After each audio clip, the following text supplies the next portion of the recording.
क्या बात है भाई। अरे बारे सौरभ मास्टर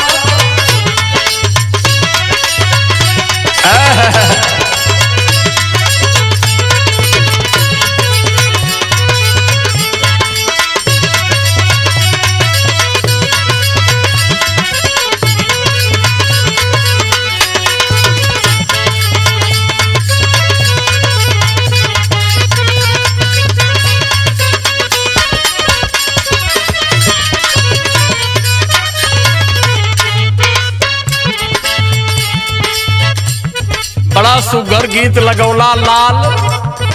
अब बड़ी पुरान गीत है जैया गीत लता माता गौली वो समय मन जंघिया पैरत रहे, लेकिन अब ने ध्यान है आज कभी रैया धड़ दे निकलत में जंघिया उतार के गावत कि हम लप देना पहुंच जाइए आसमान पर। लेकिन सुनिए कितनी शिद्दत है इस गीत में।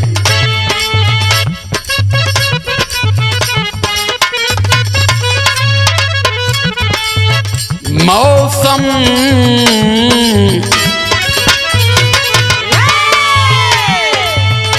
मौसम है आशिकाना, मौसम है आशिकाना, ऐ दिल कहीं से उनको खोज लाना। मौसम है दिल कहीं से उनको ऐसे खोजी, मौसम है आशिक।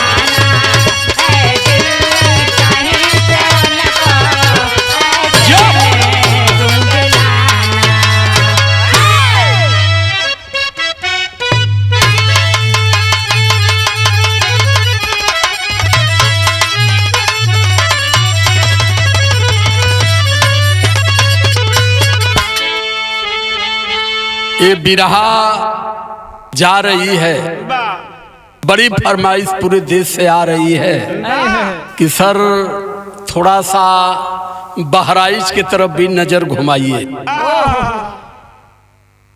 तो जहां तक मैंने अनुभव किया है अपने हिसाब से इस गीत को मैं दे रहा हूं, और बहुत जल्द ही मैं बहराइच में आ भी रहा हूं 12-13 तारीख को पिछले महीने में। बाकी वहीं पूरा करूंगा, लेकिन खास तौर से अपने बहुजन समाज 85 मूल निवासी लोगों को आगाह कर रहा हूं कि जान जाओ जाग जाओ।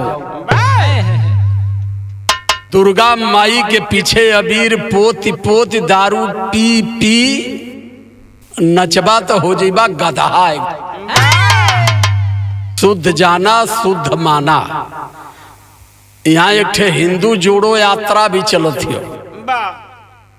अब हिंदू जोड़ो यात्रा कभी पर्दाफाश तोरे बीच में करब एक दिन कहियो, लेकिन आज ही जो रिपोर्ट जाती है बड़ी पीड़ा हो कि मानव से मानव को लड़ा करके इस देश में मानवता को तबाह किया जा रहा है। इसलिए कह रहा हूं कि मानव हो, सभी लोग मानव हो। हर चीज को धर्म से थोड़ा सा बाहर निकल करके अगर देखोगे तो यहाँ सभी लोगों के बीच में मानवता ही दिखाई देगी। 4 लाइन बिरहा में भूमिका है बेटा, तेन लगावा।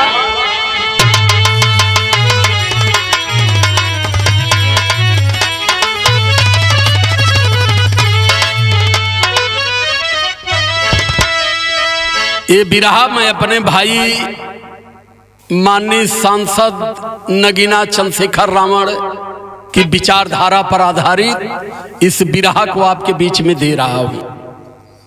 और ध्यान रहे, मैं जिस आजाद समाज पार्टी का नाम ले रहा हूं वो सत्ता और शासन के लिए पार्टी काम नहीं बल्कि समाज के लिए काम कर रही है, शोषितों के लिए काम कर रही है, पिछड़ों के लिए, किसानों के लिए, अल्पसंख्यक समाज को इस देश में सम्मान दिलाने के लिए पार्टी काम करती है। और ये पार्टी पूरी ईमानदारी से जनहित में संवैधानिक रूप से लड़ाई लड़ रही है। तो भूमिका कर रही है हमारी। व्योम गमे गम का बादल उमड़ने लगे, जानवर से बदतरी बनाया जमानो, अनाचार के राह पर चल पड़े सब, रूप इंसान का आत्मा जिसकी दानो।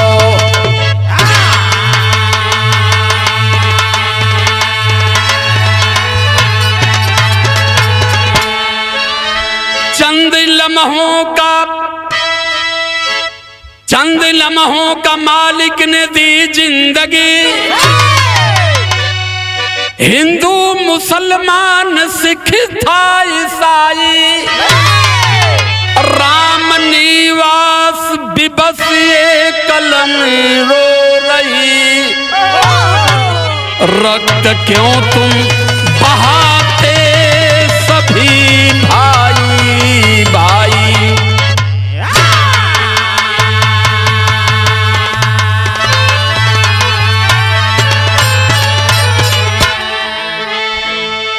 राम निवास विबसे कलम रो रही, रक्त क्यों तुम बहाते सभी भाई भाई। अरे यार, मानव हो जानवर नहीं हो।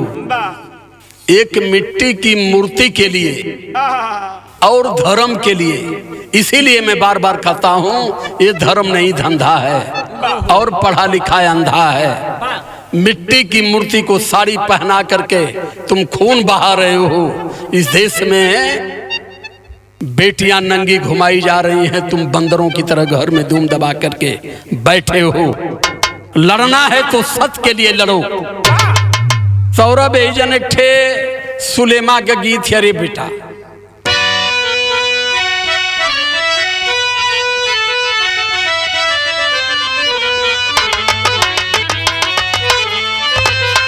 वाह वाह बेटा वाह।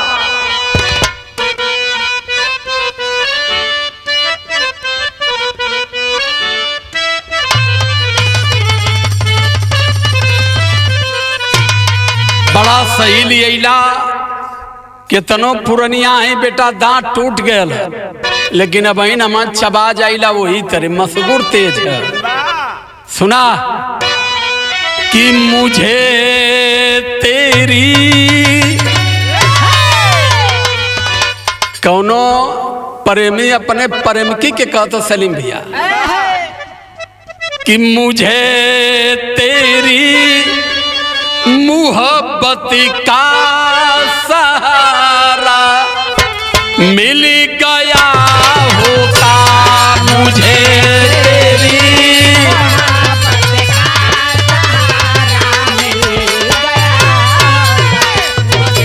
तेरी मोहब्बत का सहारा।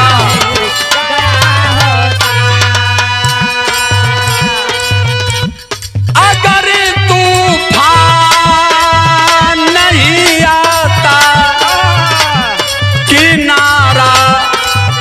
मिल गया होता,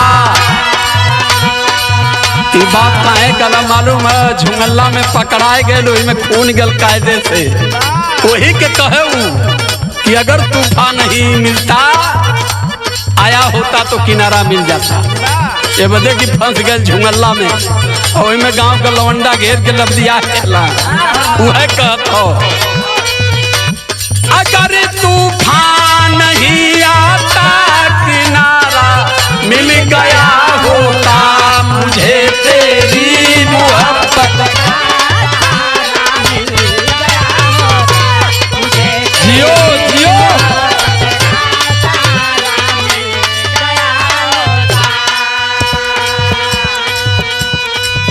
लेकिन हई बिरहा का लाइन जाते उदम मनोरंजन बदे कली चुकी ये कुल छोड़ देले हैं, लेकिन अब बिरहा गाओ थे तो थोड़ा सा बिरहा के भी ईमानदारी से रखे के पड़ी। ये लाइन कहत हो, बेदर्दी बन गया मानो, बेदर्दी बन गया मानो, दर्द ना दिल में आता है।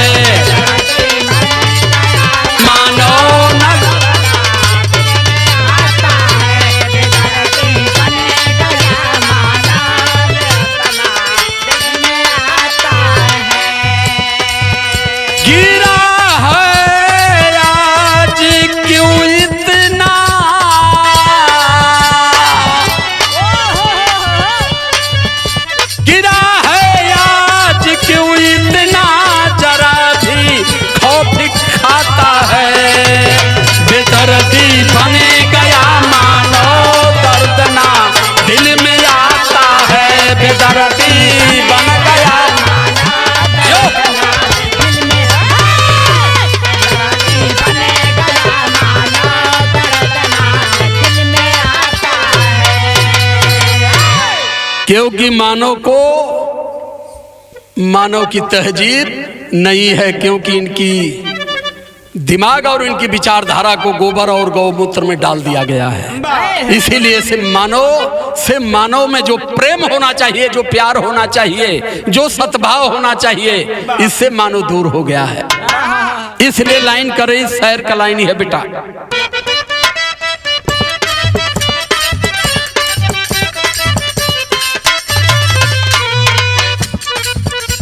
एक से एक वीर इस जहां को छोड़ चले,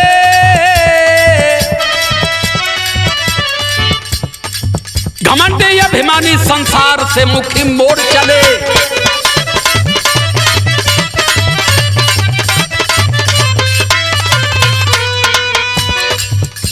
जो आया दुनिया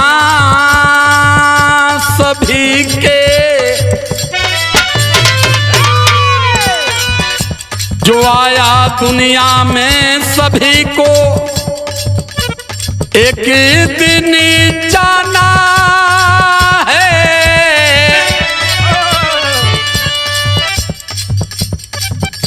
अरे समझौता क्यों तुम एक दूजे से करने का बहाना है।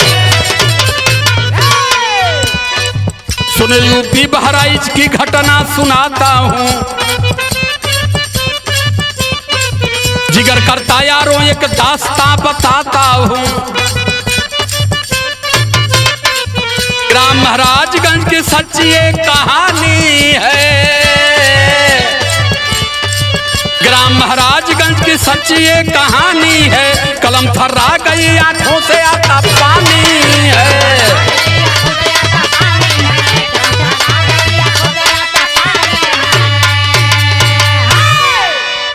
बहराइच बहराइच बहराइच, बाहर बहराइच क्यों इतना मशहूर हो गई? वहां भी मानव रहते हैं, लेकिन भारतीय जनता पार्टी ने जो नीति खेला सांप्रदायिक दंगों का, वहां उन्होंने सार्थक कर लिया।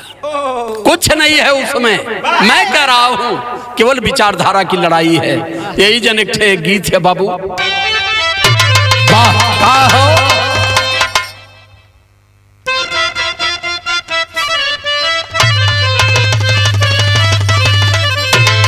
यह गीत का लाइन है। अरे पियावा मिला ला ला ला मुंगावा रे सखिया, अरे पियावा मिला ला ला ला मुंगावा, देखली सपनावा रे सखिया।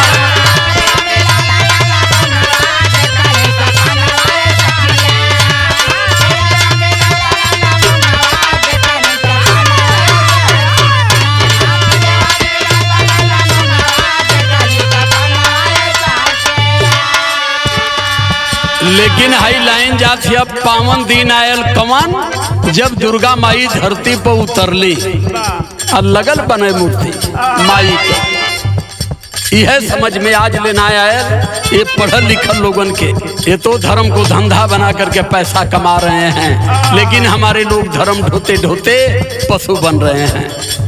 वह मूर्ति आदमी बनावत है, आदमी चिकनावत हो, आदमी ही कपड़ा पहना रहा है।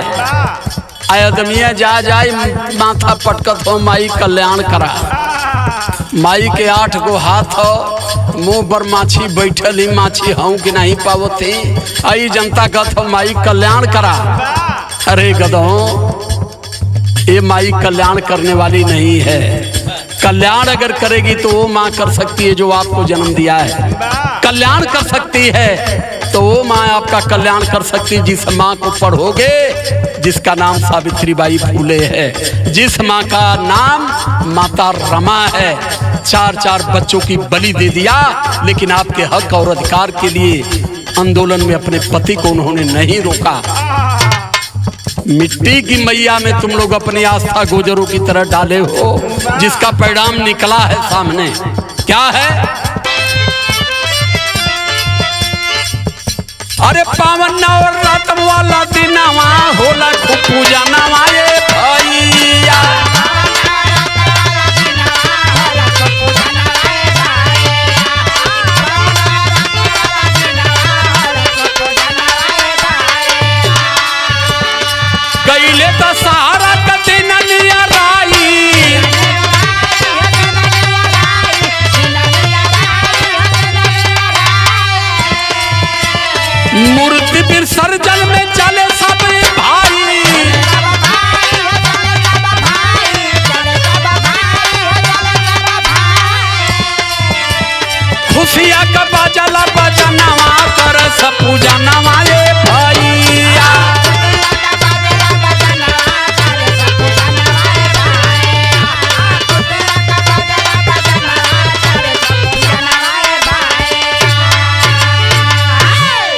मिट्टी की मूर्ति पूजने वाले लोगों से पहला सवाल है, अपने धर्मगुरु और शंकराचार्यों से पूछ लो पूजा का शाब्दिक अर्थ क्या होता है, पूजा किसे कहते हैं, पूजा किसकी करनी चाहिए, पूजा का शाब्दिक अर्थ क्या होता है।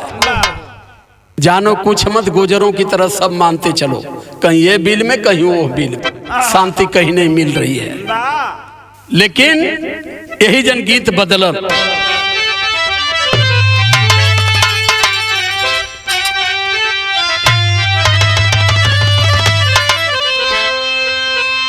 विसर्जन शुरू हुआ, मूर्ति लेकर के दुर्गा माता की प्रतिमा लेकर के विसर्जन के लिए जा रहे थे। श्रद्धा कितनी थी। माननीय आदित्यनाथ जोगी जी, आप एक संत हो, ये सवाल मैं कर रहा हूं अपने दल की ओर से, आजाद समाज पार्टी की ओर से, कि क्या आपका धर्म यही है कि गंदा से गंदा, अश्लील से अश्लील गीत विसर्जन में बजाई जाती है, इस पर आप पाबंद क्यों नहीं लगा पाए। कौन चीज किसे अच्छी लगेगी इस पर आपका ध्यान नहीं है, क्या अच्छा है आपको लगेगा, केवल इस पर ध्यान आपका है। क्यों कि इस देश में 85 मूल निवासी बहुजन समाज को आप लोग मूर्ख बना करके रखे हो। एक मिश्रा की हत्या हुई और उसके उदंडपन से हुई, मिश्रा इतनी गलती नहीं कर सकता।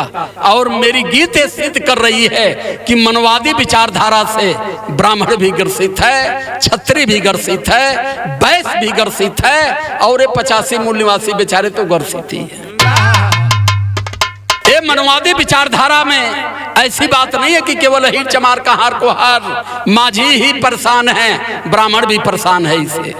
क्योंकि जो ब्राह्मण बेचारा नौकरी कर रहा है, शांति से जीवन जी रहा है, देश में मानवता, समता, समानता को मानता है, वो भी ब्राह्मण के नाम पर फंसा हुआ है, क्योंकि उसको निभाना है, ये परंपरा है। देश में गलती आधे % लोग कर रहे हैं और देश में भुगत रहा है 100% पब्लिक। तो विचारधारा बड़ी करो मित्रों। तो लाइन हमारी कर रही है, ये गीत है, क्या है बेटा,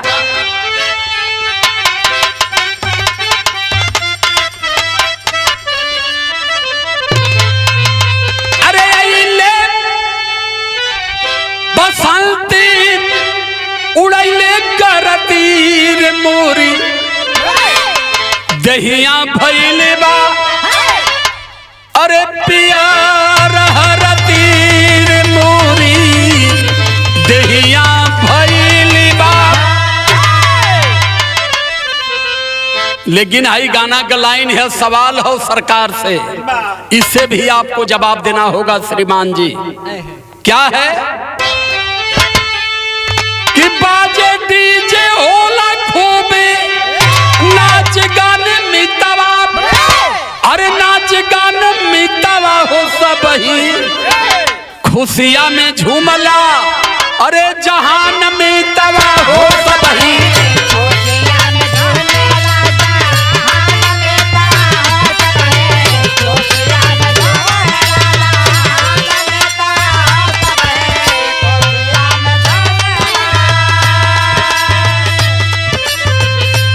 महाराजगंज आइल जब मूर्तिया,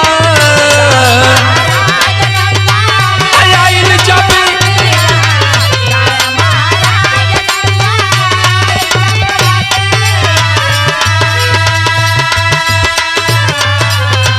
महाजिद सामने ओ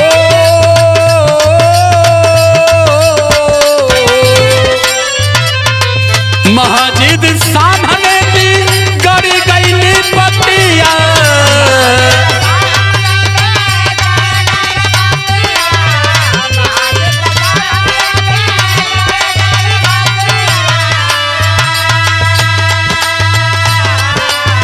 अरे बोले अब्दुल हमीद सीना तान में तवा हो,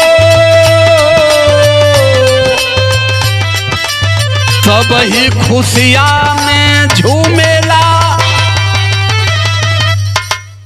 मस्जिद के सामने से विसर्जन मूर्ति जा रही थी, अश्लील गीत बज रही थी, अश्लील नारे लग रहे थे। उसी में अब्दुल हमीद नाम का एक भाई खड़ा होकर के कहा कि देखिए, भारत की तहजीब को बिगाड़ने का प्रयास मत करिए। सामने मस्जिद है और इस मस्जिद के सामने किसी भी हालत में इस तरीके की अश्लील गीत को मत बजा करके ले जाइए, क्योंकि माता दुर्गा की प्रतिमा जा रही है। अब आप बताओ कि इसमें क्या गलती उन्होंने किया। एक करे बदले में ये लोग क्या करते हैं, लाइन कर रही है, गीत बदल का हो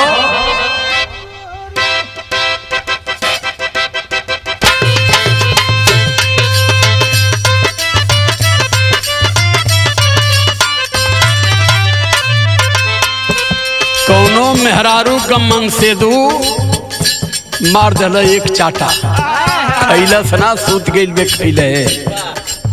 आज सवेरे जब पानी लेवे गई तो ओकर सहेली कल काहे मुहमा गिरल है, तो वह कहत है रतिया पलमुआ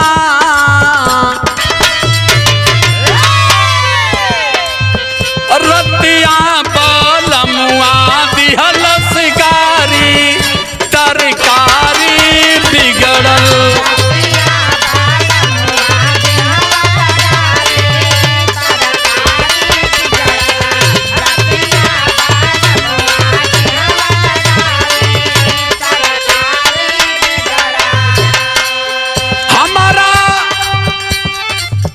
हमारा के मारी होती है, घर से निकारी होती है।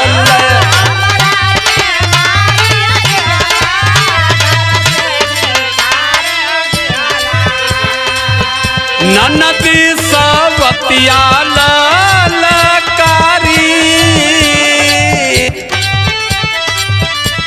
ये तो धुन है, लेकिन है गाना को ओरिजिनल लाइन है ये बाबू।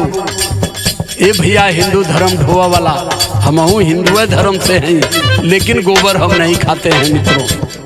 नहीं, मेरी बात को नहीं समझ पाओगे तो कोई अब दोबारा समझा नहीं पाएगा। ध्यान देना, केवल डीजे बज रहा था, ओ भाई अब्दुल हमीद आया और कहा मेरे भाई एक काम करो, क्योंकि वहां सारे तो नशे में धुत थे, सारे दारू पी करके नाच रहे थे, किसी को धर्म कर्म संस्कार और देवी देवताओं का कोई ज्ञान नहीं था। क्यों कि वहां लोग ट्रेंड किए गए, हवा भर के भेजे गए थे। लाइन कर रही है, डीजे बंद कैदा माना बतिया, डीजे बंद कैदा माना बतिया, यही बतिया बाबू, यही बतिया बाबू।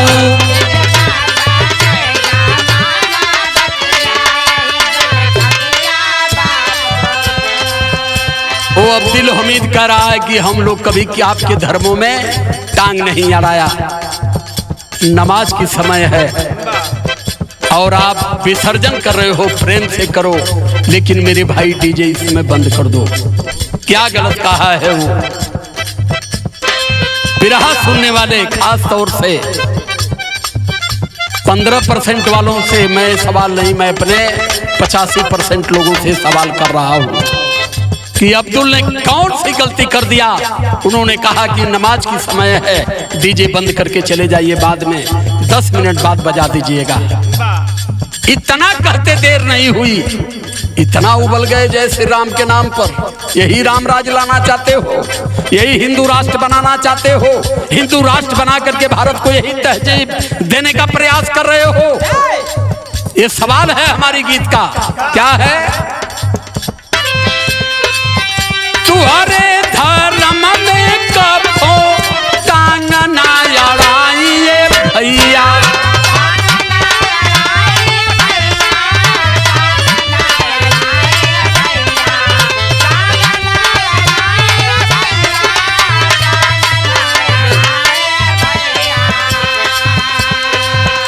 तोहरा से कहले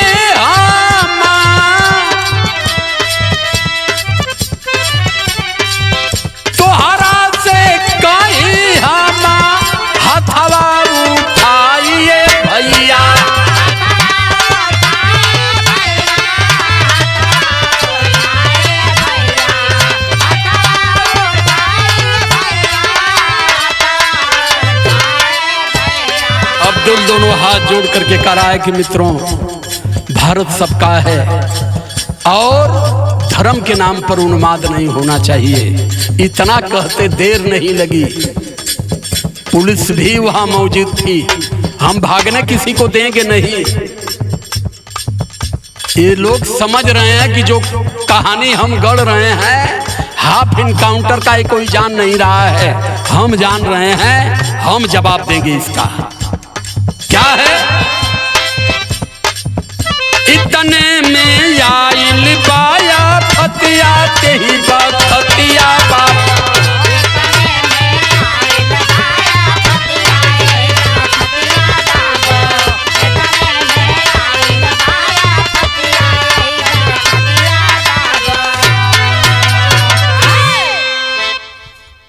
उन्होंने कहा, इसके बाद में वहां जुलूस रोक दिया गया और जुलूस रोक करके वहां झड़प शुरू हो गई। और झड़प शुरू होते होते होता है क्या, यही जन गीत सारंगा लगल बाबू।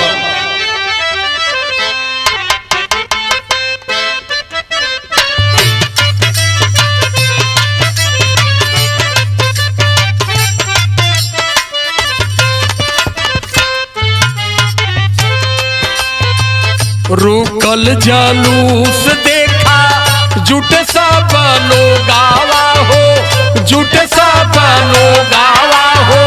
मानऊ लगलाया माने हो। अब्दुल हाथ जोड़ करके कहा कि दंगा नहीं होना चाहिए। जब जुलूस रुका तो यहाँ ये लोग अपमान महसूस करने लगे। ये तो हमारा अपमान कर दिया, मैया दुर्गा के जुलूस को रोक दिया, हमारे डीजे को बंद करने के लिए कह रहा है। झड़प शुरू हुई और झड़प में होता है क्या, गोपाल मिश्रा तबले चढ़ी गई न छातावा पर, चढ़ी गई न छातावा पर। झंडा फहरे लाबे माने हो। गोपाल मिश्रा का एक नाम का एक लड़का चढ़ गया छत पर, युवा था, क्योंकि उसके दिमाग में कूट कूट करके धर्म की परिभाषा भरी गई थी, मानवता से परे था। चढ़ गया छत पर और छत पर चढ़ करके उस दिन मोहम्मद साहब का जन्मदिन था। जन्मदिन मना करके मोहम्मद साहब के सम्मान में हरे रंग का झंडा छत पर लगा हुआ था। जा करके झंडा को फाड़ा। झंडा को फाड़ता है। मैं सवाल करता हूं माननीय आदित्यनाथ जोगी जी से और भारत के देश के सारे अधिकारियों से, एडीजी महोदय से कि सिर्फ आप बताइए, वहां आपकी पुलिस मौजूद थी, वो छत पर कैसे चढ़ा? छत पर चढ़ा, झंडा फाड़ा और झंडा फाड़ करके फिर खींच करके छत का बर्जा गिराया। जब छत का बर्जा गिराया उसके बाद में भगवा फहराते हुए उस अब्दुल के घर पर उन्होंने कहा कि जय बजरंगबली, जय श्री राम। क्या यही है हिंदू धर्म आपका? यही हिंदू धर्म देश को तहजीब सिखा रहा है? आप संविधान मानते हो कि धर्म मानते हो? हम संविधान से अतिरिक्त किसी चीज को चलने नहीं देंगे। ये हमारी गारंटी और चैलेंज भी है, इसे स्वीकार करो। क्योंकि आजाद समाज पार्टी पूर्ण रूप से महापुरुषों की विचारधारा और पूर्ण रूप से संविधान के नियम के तहत काम करती है। और जिस दिन हम संविधान की शिद्दत भूल कर उदंडपन पर खड़ा हो गए, उस दिन फिर देश में कोई शांति पैदा करने वाला पैदा भी नहीं होगा। इसलिए अभी हम बार बार समझा रहे हैं। फिर क्या होता है,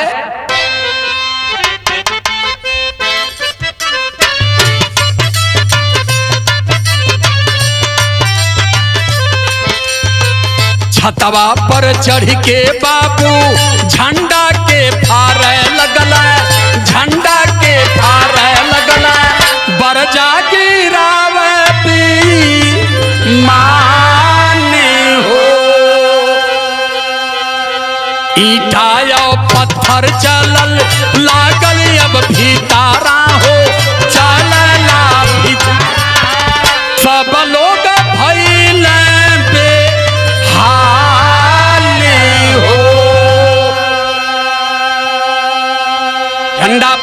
बरजा गिराया, जय बजरंगबली का नारा लगाया और अब्दुल के घर पर उन्होंने भगवा को फहराया। गोली कहां से आई कोई नहीं देखा, लेकिन अपराधी बना दिया गया कि 21 गोली उसे मार दी गई। मैं सवाल करता हूं, तुम माता दुर्गा की प्रतिमा विसर्जित करने ले जाकर जा रहे थे, किसी के छत पर चढ़ करके किसी का झंडा फाड़ना, वहां जय बजरंगबली का नारा लगाना, जय श्री राम के नारे का क्या मतलब है? मैं सिर्फ ये जानना चाहता हूं और मैं सरकार से, समाज से, दोनों लोगों से सवाल करता हूं। ये मेरी बिरहा पूछ रही है और संवैधानिक अधिकार पर पूछ रही है। बिरहा में टेरी का भाव लगल।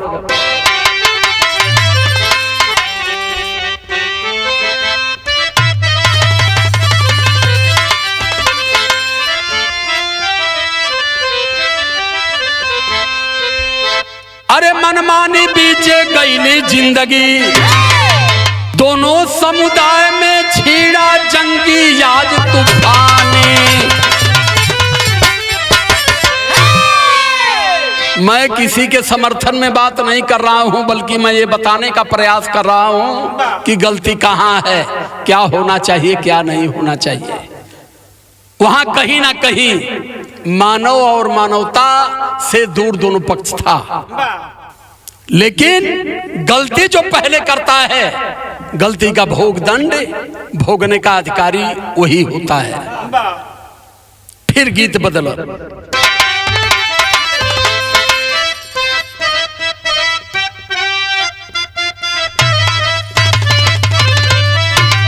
यह गीत का लाइन है,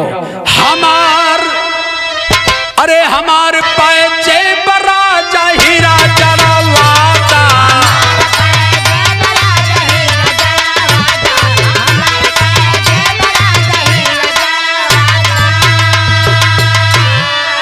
लेकिन गाने की लाइन है, कहना है, अरे तूफानवा तूफानवा हो भयल काम दरम्यानवा।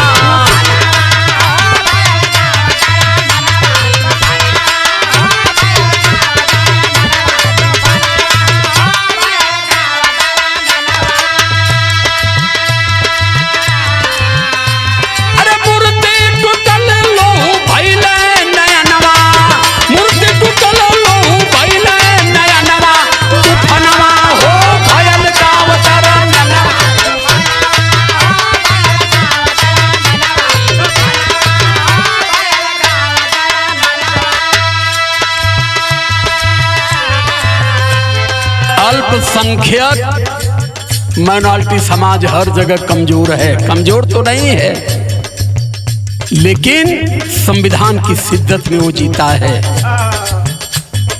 आज देश में 85% के दिमाग में भरा जा रहा है कि हिंदू खतरे में है, किससे?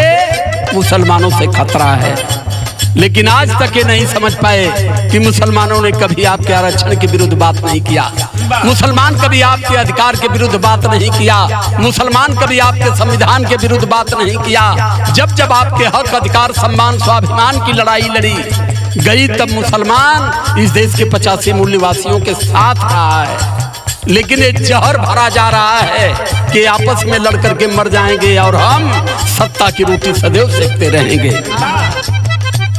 उसी में एक युवा था जो मजदूर था, ब्राह्मण परिवार का था, नाम था गोपाल मिश्रा। और गोपाल मिश्रा देखिए क्या करता है,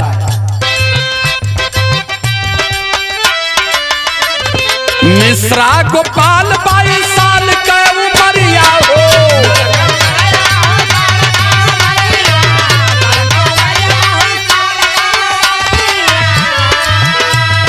हरा झंडा छत से उखाड़े वही घरिया।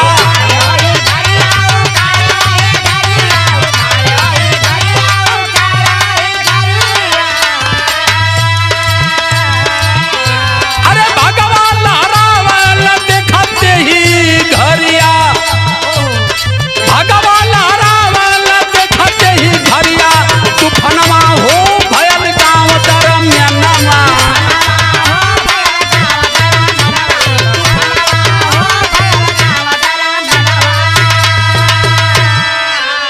अब वह लाइन भइल कि एक रास्ते में हगबो कर, बोलले पर गुरेरबो कर।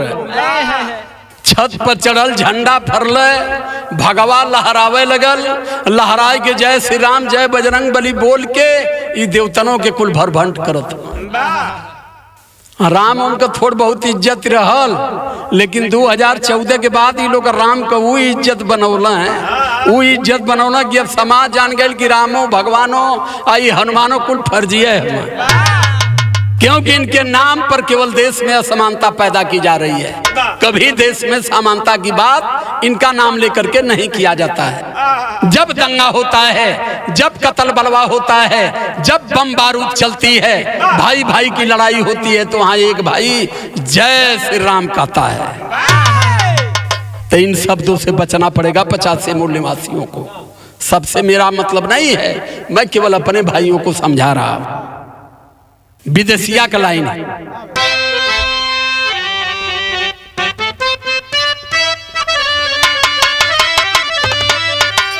जब घर का बर्जा गिरल, घर पर भगवा चढ़ल, पूरा परिवार बौखला गया कि ऐसे जीवन से अच्छा है मर जाना।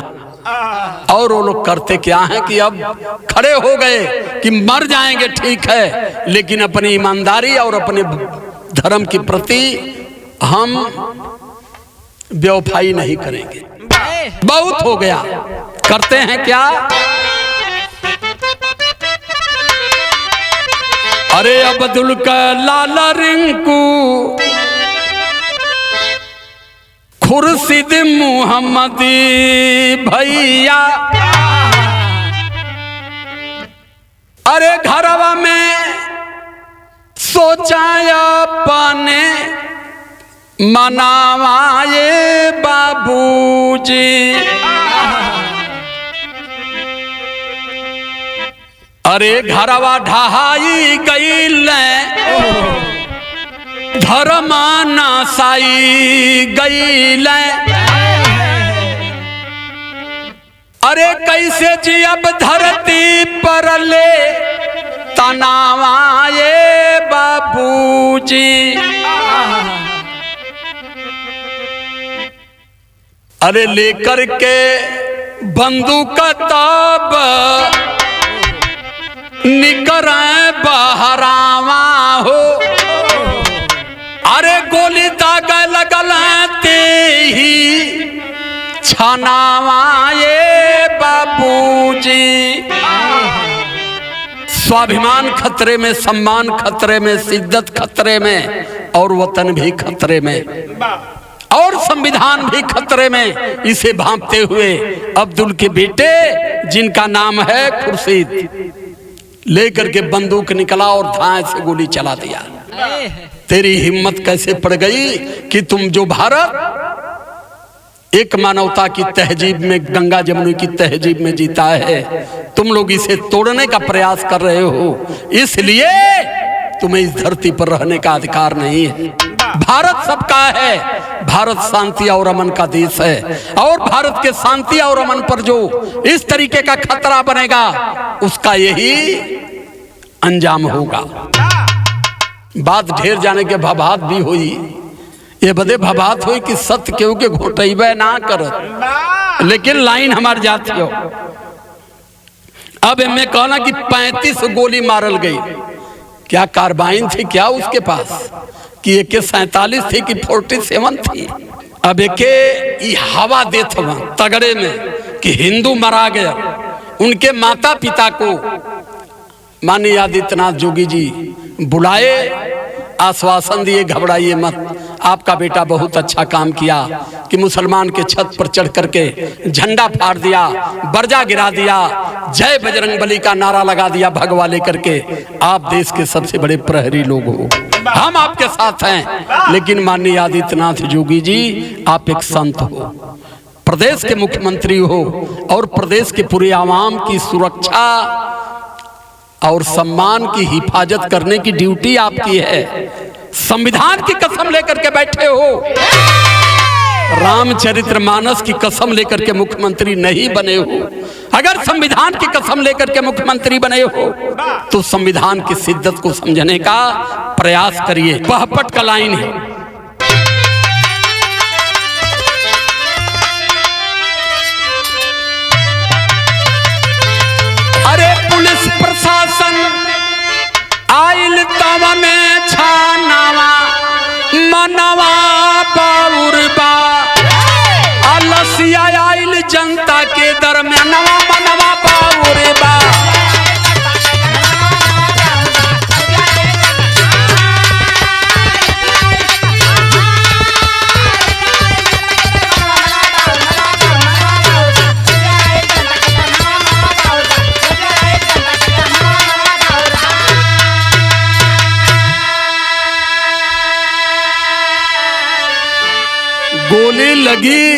गोपाल मिश्रा की लाश को जनता के बीच में लाई गई और सिर्फ एक बात कहा गया कि ये देखिए मुसलमान ने इस हिंदू पर गोली चला दिया, मुसलमान ने इस हिंदू की हत्या कर दिया। लेकिन एक बार कोई गधा कहने वाला पैदा नहीं हो पाया कि ये हिंदू मुसलमान के छत पर चढ़कर उसका बर्जा गिरा दिया, उसका झंडा फाड़ दिया, वहां बजरंग बली का नारा लगाया, वहां जय श्री राम का नारा लगाया। ये सारे ढोकल मीडिया वाले भी बेईमान हो गए, घूम घूम के खबर बना करके देश में अशांति पैदा करने का प्रयास कर रहे हैं। पुलिस भी जुटी, और जब पुलिस जुटी तो पुलिस मुख्य दर्शक बनी रही। दंगा तो कुछ लोग कराए, लेकिन पीस दिए गए ऐसे लोग जो दिन में मजदूरी करते हैं तो शाम को उनके बच्चे भोजन पाते हैं। ऐसे लोगों का घर भी जला दिया गया, ऐसे लोगों को भी पीटा गया, ऐसे लोगों को भी बेघर किया गया। मैं जानना चाहता हूं माननीय आदित्यनाथ योगी जी, आप बताएं कि क्या अब्दुल के परिवार ने अगर गलती किया है तो पूरे इलाके में जितनी घर जला दिए गए, जितनी गाड़ियां जला दी गई, आपका धर्म यही सिखाता है। यही है हिंदू धर्म, यही है सनातन धर्म। सनातन धर्म यही समाज को संदेश देता है। तो लाइन हमारी कह रही है, अरे हिंदू धर्म के सब मिलके आगे तुरत लगवल हो, चले तू पहिया चर पहिया तब भारी उधम चवल हो। अरे भगदड़ भइले बरसेला नया नवा मनवा बाउरबा, लाठी चार्ज हो गईले तमने छनवा मनवा बाउर।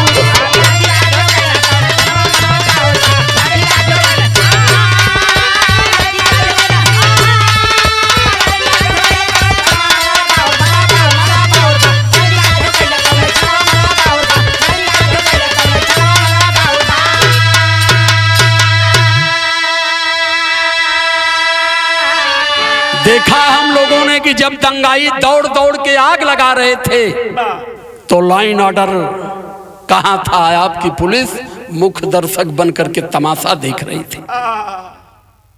कहीं ना कहीं स्पष्ट होता है कि पूर्ण रूप से सरकार के इशारे पर दंगा कराया गया, क्योंकि ये दंगा नहीं है, इस सांप्रदायिक सौहार्द को बिगाड़ने का पूरा प्रयास किया जा रहा है कि जब तक ये सब आपस में लड़ेंगे नहीं, आपस में मरेंगे नहीं, तब तक भारतीय जनता पार्टी इस गैस को 2000 पहुंचाने का प्रयास फेल हो जाएगा। सवाल यहाँ है मेरे मित्रों, दुर्गा माई का सवाल। दुर्गा माई तो एक डिजाइन बनाई गई है आपको मूर्ख बनाने के लिए। आल्हा के लाइन में कहना हो,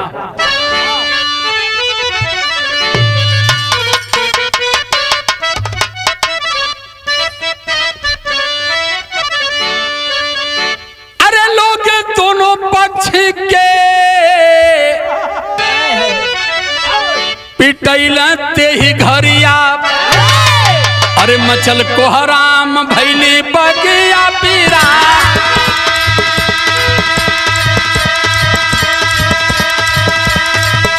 अरे मचल को हराम भैली बगिया पीरा।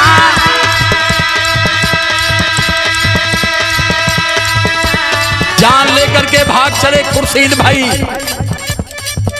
और रिंकू कि अब पुलिस हमें नहीं छोड़ेगी, हम तो अपने सम्मान की हिफाजत कर लिए, लेकिन सरकार अब हमें नहीं जीने देगी।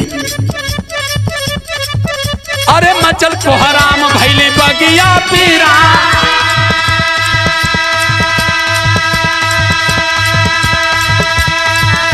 अरे रिंकू मोहम्मद खुर्शीद घर से गई,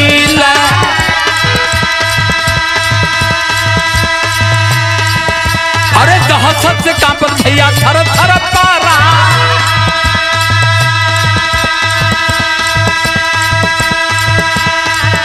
अरे शोक का लहरिया फैलल देसावा में। अरे पवन खबरिया सीएम जोगी श्री माँ।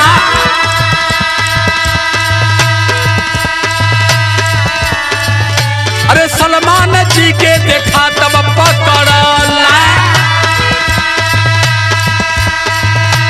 खोजला प्रशासन भैया सुना माना माँ। अरे 5 लोगन के गिरफ्तार कैला। अरे फैलल खबरिया सब देश और जहां,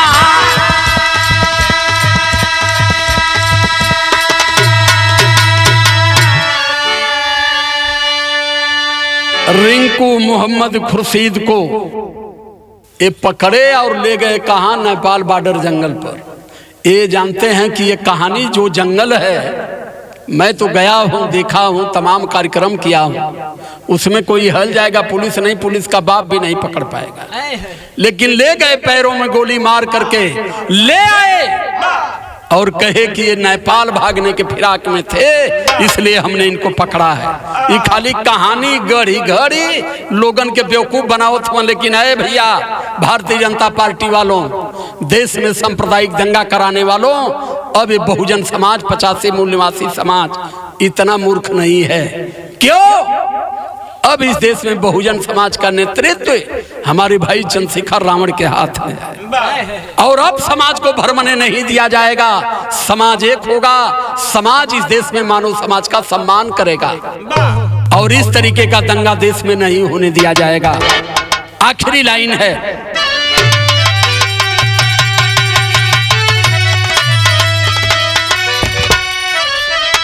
कहानी गढ़ी गई एसटीएफ के द्वारा। क्या कहानी गढ़ी गई? अरे फोर्स एसटीएफ के तुरंत तवाड़ाए बाबूजी, गोली मार के पैर में गिराए बाबूजी।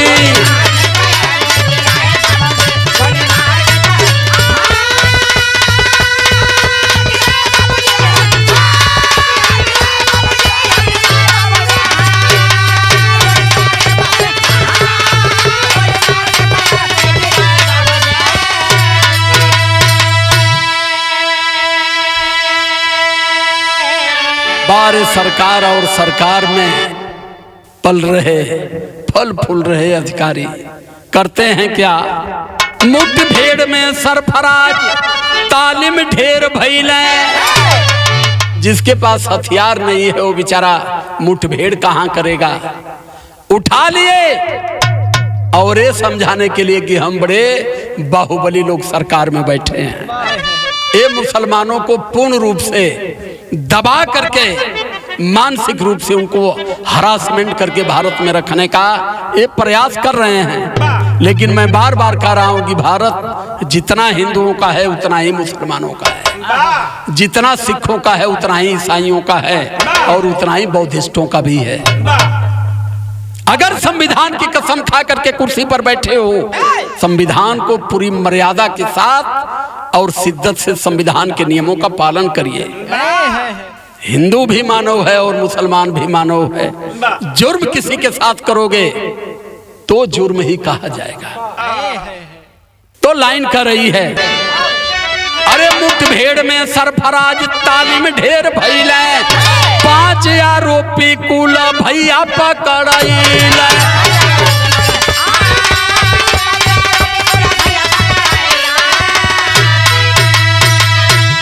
अरे परजन आज सिया बहावे बाबूजी, गोली मार के पैर में गिरावे बाबूजी।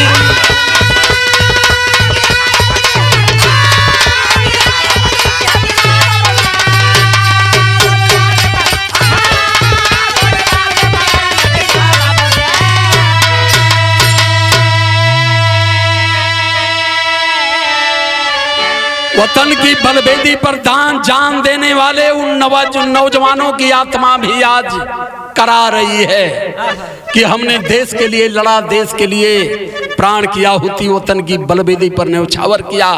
हम भारत में शांति और अमन चाहते थे, हम भारत में भाईचारा चाहते थे, हम भारत में समता, ममता, समानता चाहते थे और बाबा साहब अम्बेडकर ने समतावादी संविधान दे दिया। उसके बाद में कौन से गोजर इस देश में पल रहे हैं जो लगातार भारत में अशांति पैदा कर रहे हैं। गुरु बिहारी गुरुपत्तू जी, अरे जन्नत से धिक्कार रे।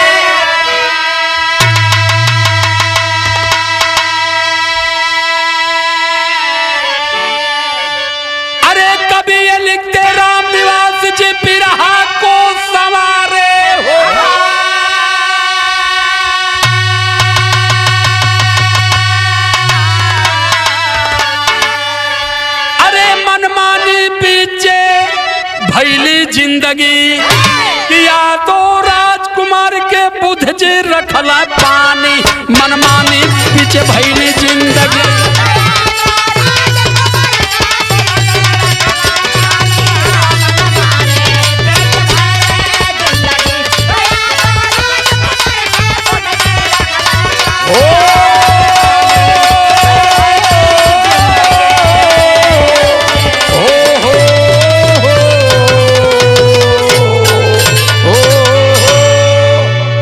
सादर जय भीम, नमो बुद्धाय। बहुत बहुत साधुवाद करता हूँ। जय भीम, जय संविधान।